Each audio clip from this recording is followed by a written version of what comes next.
l'honorer. Et quand on poursuit, il dit maintenant, mon âme est troublée. Il dit maintenant, mon âme est troublée. Et que dirai-je? Père, délivre-moi de cette heure, mais c'est pour cela que je suis venu jusqu'à cette heure. Père, glorifie ton nom. Donc Jésus, à l'approche où il devait aller à la croix, il a vu que ce n'était pas facile pour lui. C'était un peu compliqué pour lui. Aujourd'hui, tu viens t'asseoir dans la maison de Dieu. Tu penses que pour te sauver, c'était facile. C'était pas facile.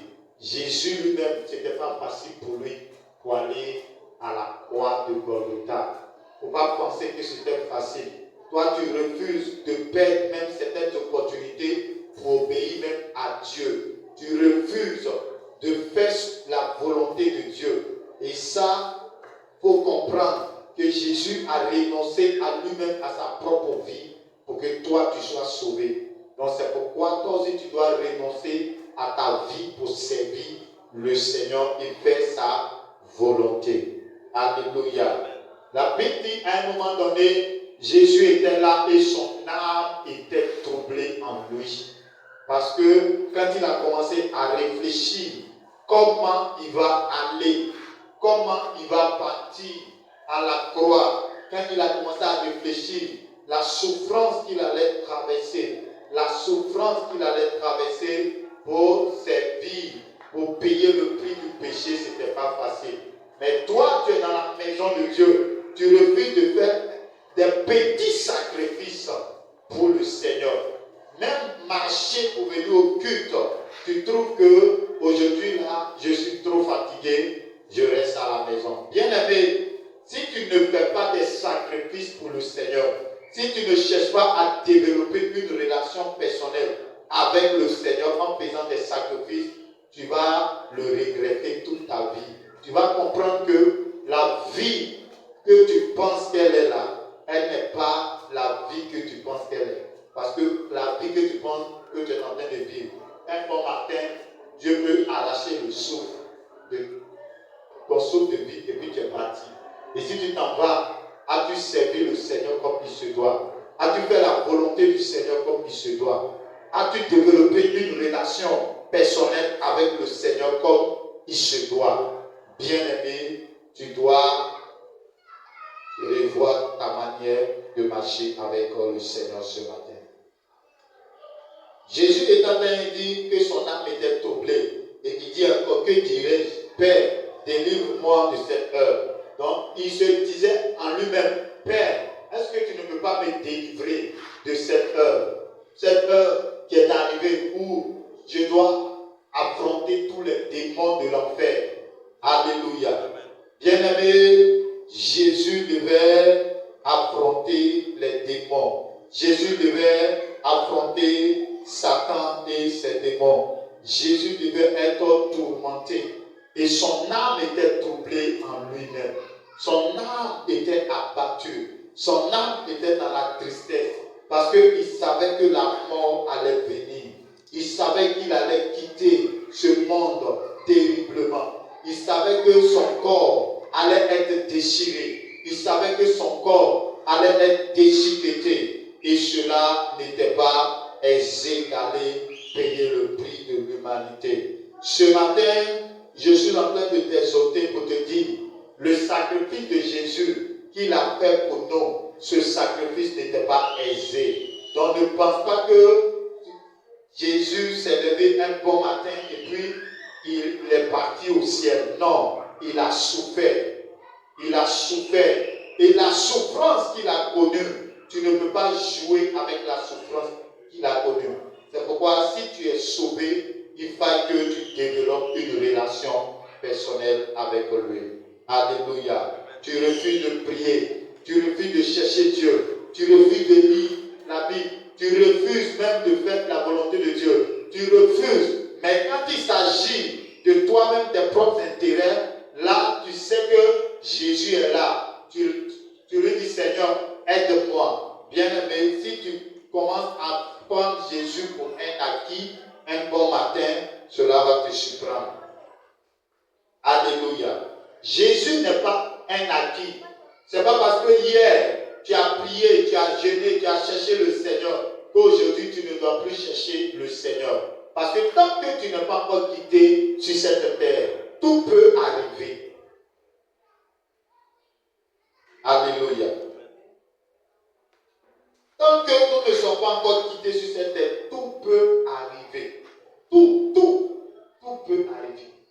Tout peut arriver. C'est pourquoi tu dois être sage, tu dois être intelligent et tu dois développer des relations personnelles avec le Seigneur. Que Dieu te bénisse. Que la grâce du Seigneur soit avec toi. Donc, Jésus était troublé en lui-même. Son âme était troublée. Il se posait la question, Père, est-ce que je ne peux pas être défait de cette heure de souffrance? Et Jésus même a dit, mais c'est pour cela que je suis venu jusqu'à cette heure. Père, glorifie ton nom. Donc Jésus demandait au Père de se glorifier, de glorifier son nom, de l'aider, de le soutenir à aller à la croix. Jésus demandait au Père de le soutenir à aller à la croix parce qu'il devait traverser la ville de Jérusalem. On devait le chicoter jusqu'à Golgotha. Alléluia. Bien-aimé, ce n'était pas aisé, ce n'était pas facile. C'est pourquoi lui-même s'est dit, ses paroles sont dures. Il a dit, si quelqu'un ne renonce pas à lui-même pour le suivre, il ne peut pas entrer dans le royaume des cieux. Et les paroles de Jésus qu'il prononce là, il pèse ses paroles avant de faire sortir ses paroles. Jésus, quand il fait sortir une parole, il a pesé le pour et le contre.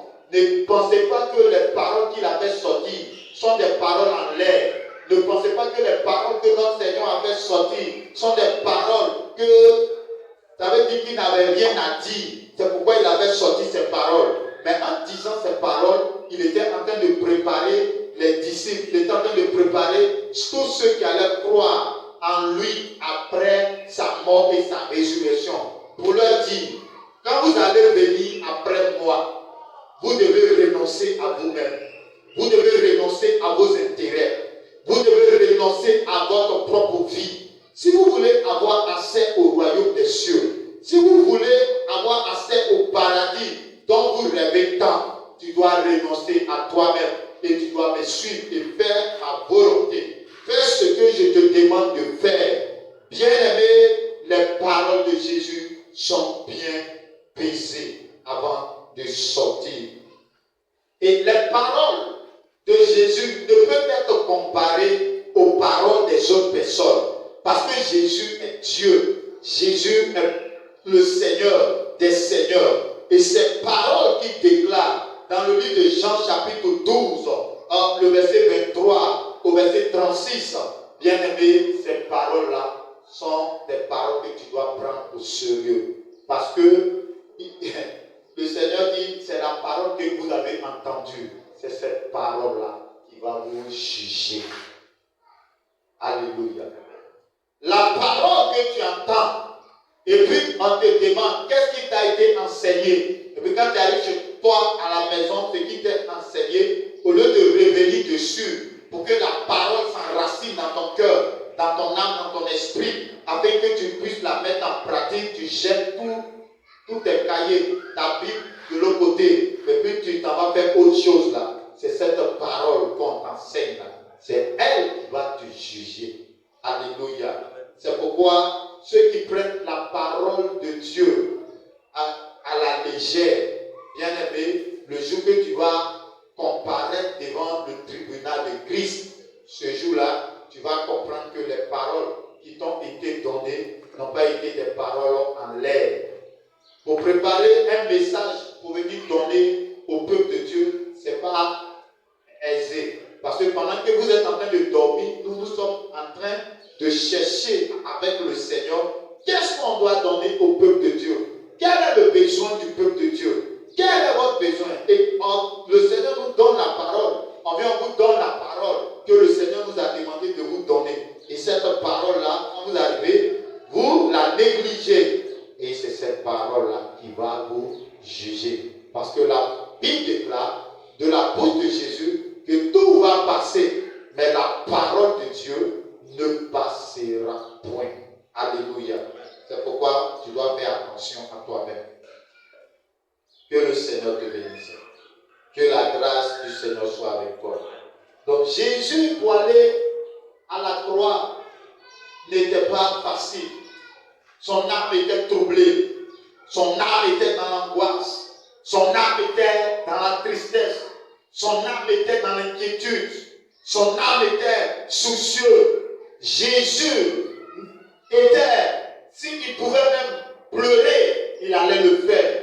La Bible dit Jésus est allé dans le jardin de Gethsémane et Jésus a passé un long moment, un long temps dans la prière. Il a prié jusqu'à ce que la sueur verse comme de l'eau, jusqu'à ce que la sueur verse comme le sang qui est en train de gicler. La Bible dit, Jésus demandait au Père, est-ce que cette coupe pouvait s'éloigner de lui? Est-ce que payer le prix du péché pouvait s'éloigner de lui? Parce que ce n'était pas aisé pour aller à la croix. Ce n'était pas facile pour aller à la croix. Aujourd'hui, les gens s'asseyent dans les églises. Ils pensent que c'était facile pour Jésus de payer le prix du péché. Ce n'était pas facile.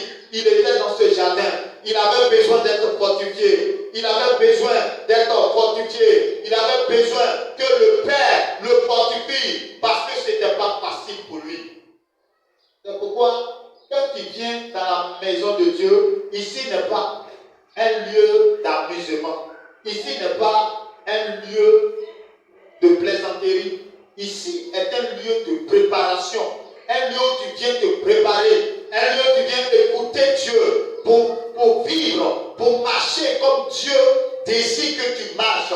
Ce n'est pas un lieu où tu viens t'amuser. C'est un lieu où tu viens te préparer. Parce que si tu ne marches pas comme Dieu te demande de marcher, si tu ne fais pas ce que Dieu te demande de faire, et que tu quittes la terre dans la désobéissance, bien aimé, tu vas l'enfer. Et Jésus, pour payer le prix de l'humanité, pour payer le prix du péché de l'homme, ce n'était pas aisé. Dans ce jardin, il a crié. La Bible dit que tellement qu'il a crié, sa voix retentissait dans ce jardin de Gethsémane. Dans ce jardin, il a crié au Père. Il a demandé au Père, est-ce que le prix qu'il doit payer là, est-ce que le Père ne peut pas enlever ça sur son épaule, sur sa tête? Et la Bible dit, pendant qu'il priait, il criait. On te demande de prier, tu joues à ta vie. Tu penses que la vie tourne autour de toi. La vie ne tourne pas autour de toi. La vie tourne autour du Christ. C'est le Christ qui est la vie.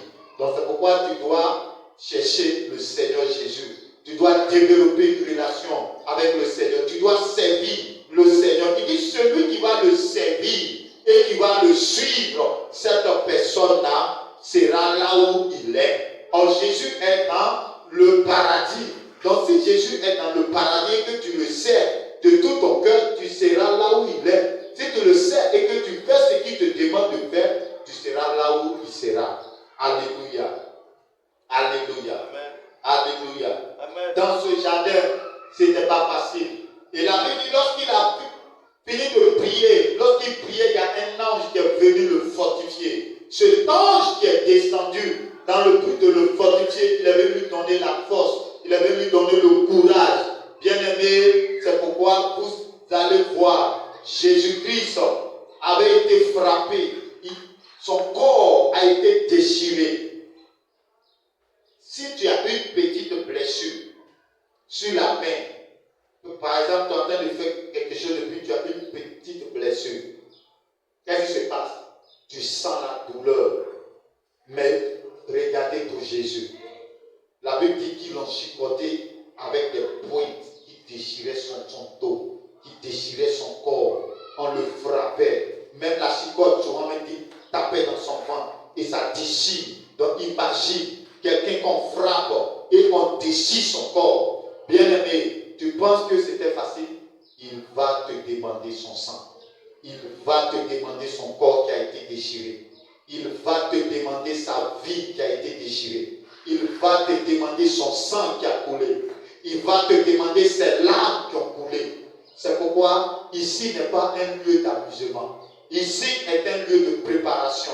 Lorsque tu viens dans la maison de Dieu, tu viens te préparer. Ici n'est pas un lieu où tu viens désobéir aux ordres qu'on te donne. Ici n'est pas un lieu où tu viens faire ta volonté. Si tu veux désobéir aux ordres, vaut mieux rester chez toi.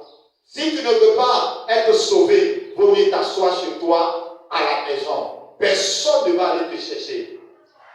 Alléluia. Mais si tu penses que tu as besoin de Jésus et que tu veux servir Jésus et que tu veux marcher avec lui, il faut faire les choses comme Dieu te demande de faire. Que le Seigneur te bénisse.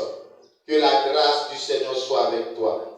Et Jésus, lorsqu'il a pris le chemin de Golgotha, la Bible dit que les gens l'ont frappé du début jusqu'à même à la croix. Même sur la croix, pendant qu'on le pointait, on le chicotait. Pendant qu'on le pointait, on continuait de le frapper. Bien-aimé, Jésus a souffert pour toi et pour moi. Donc ne pense pas que tu n'as rien à faire si tu viens dans la maison de Dieu. Ne pense pas que c'est de la religion que tu viens dans la maison de Dieu. Quand tu viens dans la maison de Dieu ici, tu ne viens pas pour être un religieux. Un religieux, il fait ce qu'il veut. Un religieux, il n'obéit pas au Seigneur. Un religieux fait sa propre volonté. Un religieux se donne lui-même ses lois et il obéit. Ici, nous ne sommes pas des religieux. Ici, nous sommes des enfants de Dieu. Nous sommes des fils et des filles de Dieu. Nous servons le Seigneur. Nous faisons la volonté de Dieu. Nous faisons ce que le Seigneur nous demande de faire. Et si celui qui pense qu'il n'est pas prêt à obéir à la volonté de Dieu, qui ne veut pas aller au paradis, qui ne veut pas obéir au Seigneur et faire la volonté de Dieu, personne ne va l'obliger. Alléluia. Mais ce matin, nous sommes là pour vous encourager, pour vous dire, ici n'est pas un lieu d'amusement. Jésus a payé le prix. Il est mort. Et il ne faut pas penser que c'est un amusement. Il ne faut pas penser que si tu viens à l'église ici, c'est un amusement que tu viens faire. Il faut comprendre cela. Alléluia. C'est pourquoi tu dois t'arranger à développer une relation avec le Seigneur dans la prière. Tu dois lire la Bible chaque jour. Parce que quelqu'un qui lit la Bible chaque jour ne va pas être désobéissant. Une personne qui lit la Bible ne sera pas une personne désobéissante. Elle va mettre la parole de Dieu en pratique. La parole qu'on vous prêche, si vous vous révélez sur ces paroles qu'on vous donne et que vous méditez, vous reméditez les paroles qu'on vous donne, vous n'allez pas être des personnes désobéissantes. Et ici, on n'est pas là pour former des rebelles. On est là pour former des personnes qui obéissent à Dieu et qui font la volonté du Seigneur. Alléluia. Jésus avait parlé du blé. Et si tu es venu dans la maison de Dieu, tu es le blé de Dieu. Si tu as accepté Jésus, tu es le blé de Dieu. Le blé de Dieu qui doit pourrir. Le blé de Dieu qui doit mourir. Le blé de Dieu qui doit délaisser ses intérêts de côté pour servir le Seigneur. Et tu dois être le blé de Dieu pour que tu puisses porter beaucoup de fruits. Si tu refuses d'être le blé de Dieu et que tu penses que ta vie dépend de toi, tu peux continuer de vivre comme tu veux parce que ta vie dépend de toi. Ta vie ne dépend pas du Seigneur. Donc tu peux vivre comme tu veux. Mais sache que pour tout cela, Dieu va t'appeler en jugement. Alléluia. Ce matin, Jésus a souffert. Sur la croix, il est en train de dire qu'il devait être comme le grain de blé. Et effectivement, il a été crucifié. Et quand il a été crucifié, il est mort quelques heures après. Et quand il est mort, la Bible dit, ils l'ont mis dans la terre. Et quand ils l'ont mis dans la terre, il a fait 3 jours. 3 jours dans la terre, la Bible dit que c'est comme si Jésus était mort. Parce que sur la croix, il était mort. Or, il dit que si le grain de blé qui tombe dans la terre, si elle ne peut pas porter des fruits. Alléluia. Donc comme Jésus est mort et qu'ils l'ont mis dans la terre, c'est pourquoi quand il est ressuscité le troisième jour, il a commencé à porter des fruits. C'est pourquoi quand on prêche l'évangile, les gens se donnent à Jésus. Les gens reçoivent Jésus. Peut-être que toi, tu ne veux pas avoir accès au paradis, mais il y a des personnes qui cherchent le paradis de tout cœur. Peut-être que toi, tu n'as pas besoin du paradis, tu as besoin d'une belle vie sur la terre, et puis tu dis que le paradis c'est sur la terre, l'enfer c'est sur la terre. Peut-être que c'est ton raisonnement. Tu vis comme tu veux. Mais écoute-moi bien, il y a des personnes qui sont en train de chercher Jésus maintenant, où je suis en train de te parler. Et ces personnes vont recevoir Jésus forcément. Et quand ils vont recevoir Jésus, ils ne vont pas jouer avec leur vie. Quand ils vont le recevoir, ils ne vont pas jouer avec leur vie. Peut-être qu'aujourd'hui, on t'encourage à bien marcher avec le Seigneur. Tu fais à ta tête. Mais le temps arrivera où tu vas nous chercher et tu ne nous verras plus.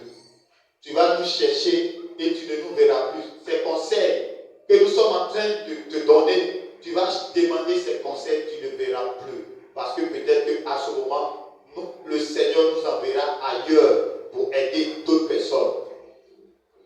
Alléluia. Que le Seigneur te bénisse. Que la grâce du Seigneur soit avec toi. Tellement Jésus avait développé une relation personnelle avec le Père sur la terre.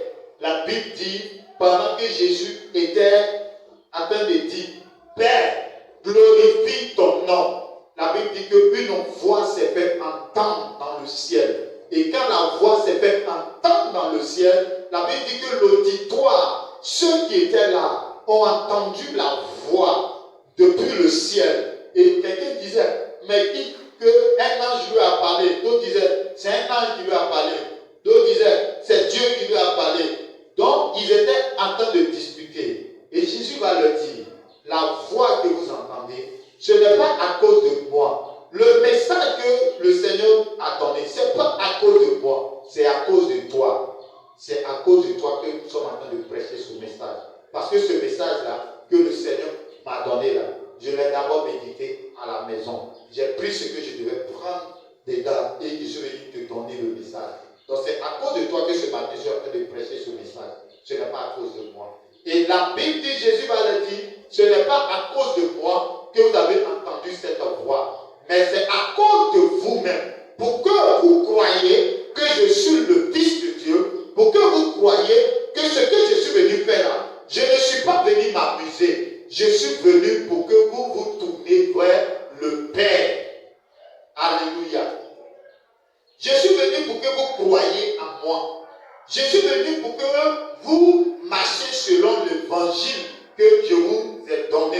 Car si quelqu'un me suit, là où je serai, il sera là aussi. Si quelqu'un suit véritablement Jésus, si quelqu'un cherche véritablement Jésus, si quelqu'un cherche le Seigneur, là où le Seigneur est, cette personne sera. C'est toi, quand tu n'arrives pas à prier, ça ne te dit rien. C'est toi, quand tu n'arrives pas à lire la Bible, ça ne te dit rien. C'est toi, quand tu n'arrives pas à jeûner, ça ne te dit rien. Mais nous, quand on n'arrive pas à prier, ça nous dit quelque chose. Parce que nous sommes en train de voir que notre vie est en train de baisser. Notre relation avec le Seigneur est en train de baisser. Donc nous développons une relation avec le Seigneur. Nous cherchons à développer de plus en plus une relation parfaite avec le Seigneur. Si ta vie ne te dit rien, elle ne va rien dire également au Seigneur. Alléluia. Parce que Moïse pouvait dire, voici, je mets la vie et la mort devant toi. Si tu choisis de suivre Dieu, tu auras la vie.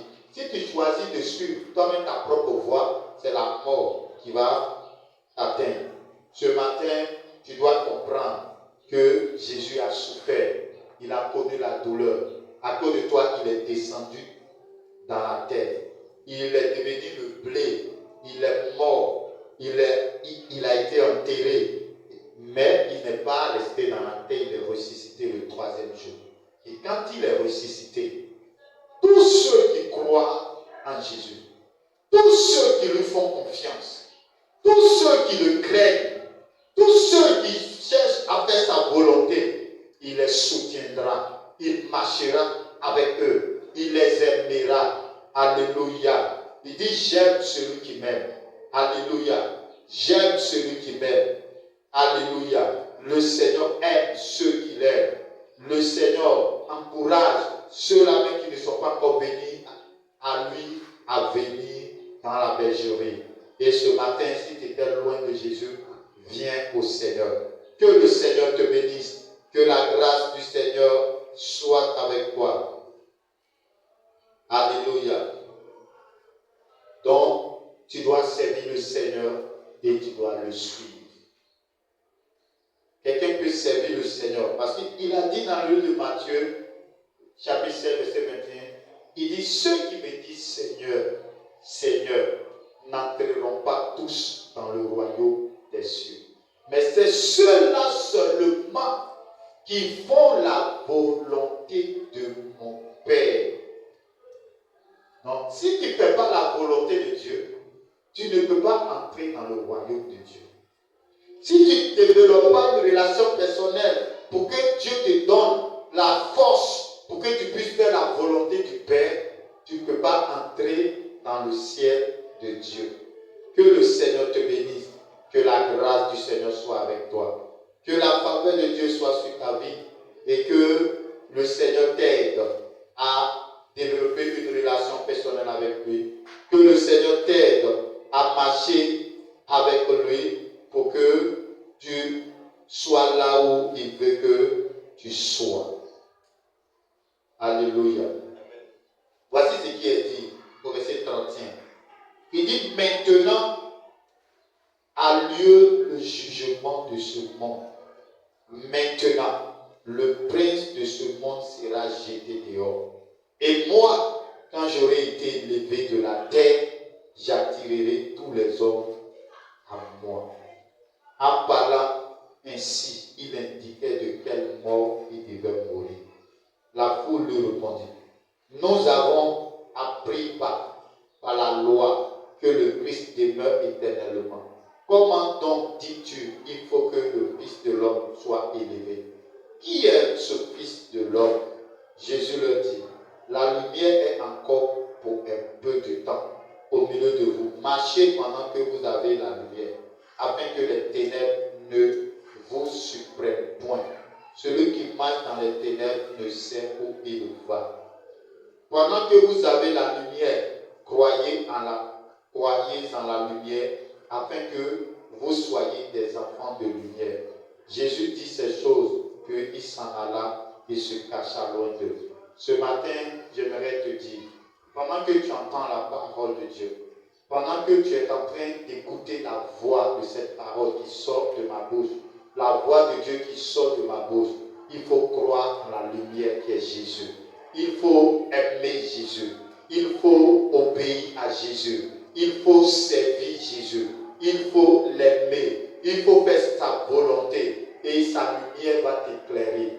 Il faut marcher comme il te demande de marcher et sa lumière t'éclairera. Bien-aimé, Jésus disait, maintenant a lieu le jugement de ce monde. Pourquoi? Parce que le prince de ce monde sera jeté dehors. Satan qui nous accusait, Satan qui accusait les hommes, a été jeté après la mort et la résurrection du Seigneur Jésus-Christ. C'est pourquoi ce matin, tu dois te laisser affranchir par la lumière. C'est pourquoi ce matin, tu dois te laisser affranchir par la lumière. Vous voyez, le peuple dit à Jésus, mais nous, on nous a dit que le Christ ne meurt jamais. Bien aimé, souvent quand tu es en train d'enseigner, les gens posent des questions, les gens ont des raisonnements, ils ont déjà leurs enseignants déjà peut-être quelque part. Pendant que tu es en train de leur enseigner la vérité, ils ont des enseignants déjà quelque part qu'ils suivent. Donc quand tu es en train de les enseigner, ils trouvent que ce que tu es en train de dire là, ce n'est pas un bon enseignement. Ils demandent à Jésus, mais non, on nous a dit le Christ ne meurt jamais. D'où vient-il que toi, tu dis que tu vas mourir? Alléluia. Et c'est ce genre de questions que les gens posent. C'est ce genre de raisonnement que les gens ont. Alléluia. C'est pourquoi tu feras mieux d'écouter la voix de Jésus-Christ qui sort de par ma bouche ce matin, afin que la grâce du Seigneur marche avec toi. Alléluia. Il dit, si quelqu'un entend mes paroles et ne les garde point, si quelqu'un entend mes paroles et ne les garde point, je suis au verset 44 et 47, si quelqu'un entend mes paroles et ne les garde point, ce n'est pas moi qui le juge, car je suis venu non pour juger le monde, mais pour sauver le monde. Celui qui me rejette et qui ne reçoit pas mes paroles a son juge. La parole que j'ai annoncée, c'est elle qui le jugera au dernier jour. Alléluia. Amen. Donc, vous voyez, donc, si tu n'écoutes pas les paroles de Jésus et que tu ne les gardes pas, lui il dit, n'est pas venu pour te juger. Mais la parole qu'il a dit, c'est cette parole-là qui va te juger. Alléluia. Que Dieu te bénisse. Que la grâce du Seigneur soit avec toi. Que la faveur de Dieu soit sur ta vie. Et va et mettre cette parole en pratique. Va et développe une relation personnelle avec le Seigneur. Merci Seigneur. On va s'arrêter là pour ce matin. Père, je veux, Éternel, te bénir. Je veux t'adorer pour ta parole. Je veux t'élever pour tout ce que tu fais. Mon âme te loue, mon âme te bénit. Mon âme te loue, mon âme t'exalte. Mon âme veut être reconnaissant dans le nom de Jésus-Christ de Nazareth. Sois loué, sois béni, sois loué, sois exalté au nom de Jésus. On va se tenir debout.